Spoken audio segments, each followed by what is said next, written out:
ग्रामीण भागात गरोदर मातांच्या आरोग्याच्या दृष्टीने शासन नेहमीच मोठा निधी उपलब्ध करून देत असते। मोठ्या रुग्णालयाच्या इमारतीचे भूमिपूजन थाटामाटात पार पडते, परंतु त्या ठिकाणी उपकरणे आणि तज्ज्ञ डॉक्टरांची टीम आणि मनुष्यबळाचा अभाव हा नेहमीच दिसून येतो।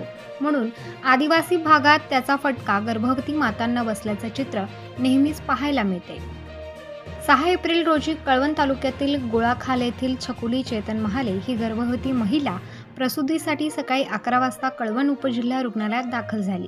तेथील वैद्यकीय अधिकाऱ्यांनी यापूर्वी केलेल्या सोनोग्राफीचा अहवाल चेक केला असता त्यामध्ये बाळाचे हृदय हे विरुद्ध बाजूला असून हृदयाला छिद्र असल्याचे निदर्शनास आले। त्यासाठी लागणाऱ्या आवश्यक सुविधा कळवण उपजिल्हा रुग्णालयात उपलब्ध नसल्याने आणि स्त्रीरोग तज्ज्ञ डॉक्टर उपलब्ध नसल्याने त्या मातेला 102 रुग्णवाहिकेने नाशिक जिल्हा रुग्णालयात रेफर करण्यात आले। परंतु वणी परिसरात पोहोचताच या मातेची चक्क रुग्णवाहिकेतच प्रसूती झाल्याने नातेवाईकांची एकच तारांबळ उडाली। रुग्णवाहिकेच्या चालकाने प्रसंगावधान दाखवत रुग्णवाहिका तात्काळ वणी ग्रामीण रुग्णालयात वळवली।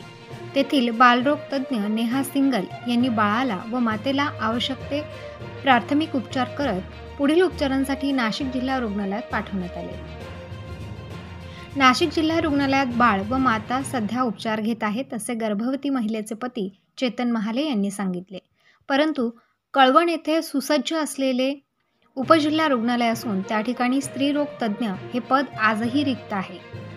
जर समजा त्या ठिकाणी स्त्रीरोग तज्ज्ञ हे उपलब्ध राहिले असते तर या गर्भवती मातेला एवढ्या हाल अपेष्टा सहन कराव्या लागल्या नसत्या। आणि जर समजा मातेच्या व बाळाच्या जीवाला काही कमी जास्त झालं असतं तर त्याला जबाबदार कोण? म्हणून इमर्जन्सी मातांना उपचारांसाठी दुसरीकडे पाठवताना सर्व सोयीयुक्त रुग्णवाहिका पाठवणे आवश्यक आहे। खरं तर केंद्रीय आरोग्य राज्यमंत्री भारती पवार या कळवण तालुक्यातील रहिवासी असून आणि त्यांच्याच मतदारसंघातील आदिवासी गर्भवती मातांचे अशा पद्धतीने हेळसांड होत असेल तर याला जबाबदार कोण असा देखील प्रश्न तालुक्यातील नागरिक विचारू लागले आहेत। आतापर्यंत शासनाकडून सुसज्ज खाटांचे हॉस्पिटलसाठी सुसज्ज इमारती याच्या घोषणा होत गेल्या, परंतु ग्रामीण भागातील गरोदर मातांची आवश्यक मुबलक सुविधा अभावी तसेच रिक्त असलेल्या पदांमुळे उपेक्षा होत असून याकडे शासन व लोकप्रतिनिधी लक्ष देतील का असा गंभीर प्रश्न उपस्थित केला जात आहे। या धक्कादायक परिस्थितीचा आढावा आमचे नाशिक शहर प्रतिनिधी प्रकाश बागुल यांनी थेट नाशिक जिल्हा रुग्णालयातून घेतला आहे। पाहुयात सविस्तर। नमस्कार, मी प्रकाश आणि आपण बघत आहात प्रबंधभूमी महाराष्ट्र न्यूज। खऱ्या अर्थानं आपण जर बघितलं तर शासन नेहमीच आदिवासींचा जीवनमान उंचावण्यासाठी नेहमीच प्रयत्नशील असा मोठ्या प्रमाणात निधी उपलब्ध करून देत असतं। परंतु आपण जर बघितलं तर आदिवासींचे आरोग्य अबाधित राहण्यासाठी त्यांना नेहमीच झटावं लागतं, पळपळ करावं लागते, धावधाव करावं लागते, असं एकंदरीत चित्र निर्माण झालेलं आहे। आणि कळवण तालुक्यातील एक धक्कादायक प्रकार समोर आलेला आहे, तो म्हणजेच एका गर्भवती मातेची अक्षरशः रुग्णवाहिकेत मध्येच तिची प्रसूती झाल्याची धक्कादायक घटना घडलेली आहे आणि ती दिनांक 7 एप्रिल 2024 रोजी झालेली आहे। खऱ्या अर्थानं आपण जर बघितलं तर कळवण तालुका म्हटला म्हणजे केंद्रीय आरोग्य राज्यमंत्री भारतीताई पवार यांचा तालुका आणि त्यांचा मतदारसंघ आणि त्या तालुका आणि मतदारसंघामध्येच आदिवासी बांधवांना एकंदरीत आलापेष्टा सोसावं लागतात असं चित्र निर्माण झालं होतं। त्या अनुषंगाने आपण जर बघितलं तर त्या गर्भवती महिलेचे पती त्यांनी अधिकची माहिती दिलेली आहे आणि त्यांनी धक्कादायक अशी बाब बोलून दाखवलेली आहे की कळवण उपजिल्हा रुग्णालयामध्ये माझ्या पत्नीला मी जेव्हा घेऊन गेलो त्या ठिकाणी सोनोग्राफी करण्यात आली आणि त्या ठिकाणी महिला डॉक्टर तज्ज्ञ डॉक्टर नसल्या कारणाने त्यांनी सरळ त्या महिलेला नाशिक येथे रेफर केलं आणि नाशिक येथे रेफर केल्यानंतर ते घेऊन येत असताना वणीच्या आसपास त्या महिलेची चक्क त्या रुग्णवाहिकेतच प्रसूती झाल्यामुळे एकंदरीत त्या मातेची आणि तिच्या पतीची तारांबळ उडाली आणि वाहन चालकाने प्रसंगावधान राखत त्या ठिकाणाहून जी गाडी काढली ती थेट वणी रुग्णालयात पोहोचवली आणि त्या ठिकाणी प्राथमिक उपचार घेऊन त्यांना नाशिकला पोहोचवण्यात आलेले आहे। आता याच जिल्हा रुग्णालयात नाशिकच्या या ठिकाणी ते माता आणि ते बालक उपचार घेत आहेत.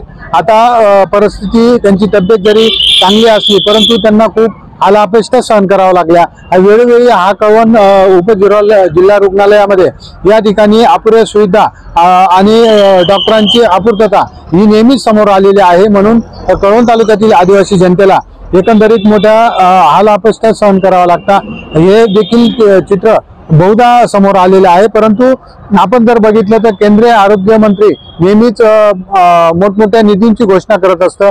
मोठमोठ्या रुग्णालयांची उभारणी करताना नेहमीच समोर येत असतं परंतु आदिवासी जनतेला तिथं हलका सोसावे लागतात हा देखील मोठा गहन प्रश्न उपस्थित राहतो आहे. म्हणून एकंदरीत जर समजा उपजिल्हा रुग्णालय कळवणला असेल, ग्रामीण रुग्णालय आबोण्याला असेल आणि प्राथमिक आरोग्य केंद्रांच्या संख्या जरी कळवण तालुक्यात मोठ्या असल्या परंतु आदिवासी जनतेला नाशिक सारख्या ठिकाणी का यावं लागतं, त्यांचे उपचार करण्याची सोय त्या तालुका स्तरावर का होत नाही हा देखील मोठा गहन प्रश्न या ठिकाणी उपस्थित राहतो आहे. म्हणून आदिवासी जनतेच्या हालापेष्टांना ब्रेक लागेल कधी आणि त्यांना सुगीचे दिवस येणार कधी हा देखील मोठा प्रश्न या ठिकाणी उपस्थित राहतो आहे.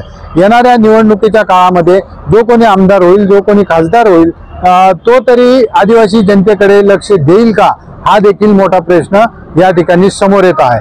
प्रबंधभूमी महाराष्ट्र न्यूज साठी मी प्रकाश बागुल, कळवण. सरकारी दवाखान्यामध्ये घेऊन गेलो. ते म्हणतात थोडा बाळाला बोलता नाशिकला पाठवा. आम्ही थोडं घाबरलो. नाशिकला मध्ये पाठवलं. नेमक्या पुढे वणीच्या पुढे आलो मग तिच्या जीवावर आलो.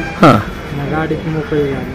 मग तिथून गाडीत फिरावं म्हणजे डिलिव्हरी झाली. हो.